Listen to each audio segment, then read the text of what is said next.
science-fiction, c'est le scénario réel qui s'installera sur la terre après que l'Église de Jésus aura été enlevée. C'est une période de 7 ans décrite avec des détails troublants dans le livre de l'Apocalypse, où les jugements de Dieu viendront en vagues successives sur un monde qui, pendant si longtemps, a rejeté sa grâce. Ce qui est aujourd'hui miséricorde sera, ce jour-là, jugement.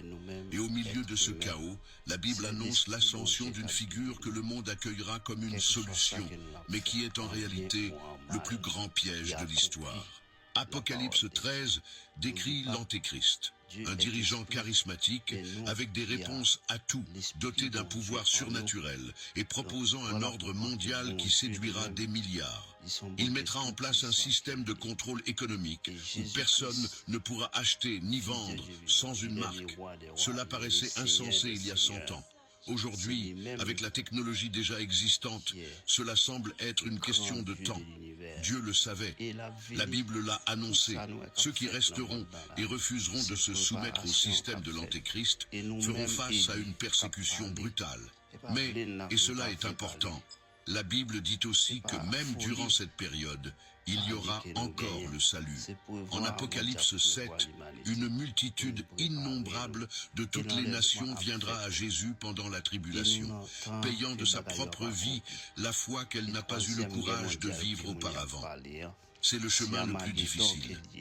C'est la porte la plus étroite. C'est pourquoi Jésus a tant insisté. Ne remettez pas à plus tard ce que seule la grâce d'aujourd'hui peut accomplir, car demain pourrait tout coûter. L'enlèvement est glorieux, mais ce n'est pas le dernier chapitre de l'histoire.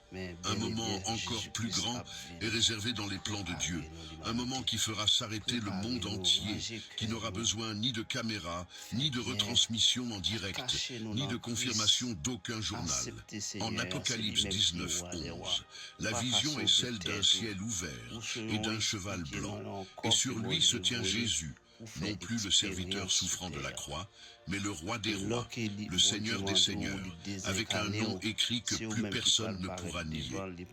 Ce retour ne sera pas silencieux comme l'enlèvement, ce sera l'événement le plus visible de l'histoire humaine.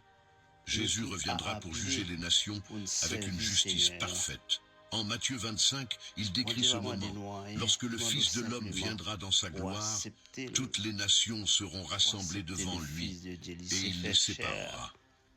C'est le règlement de compte que l'humanité a toujours su, au fond d'elle-même, qu'il arriverait.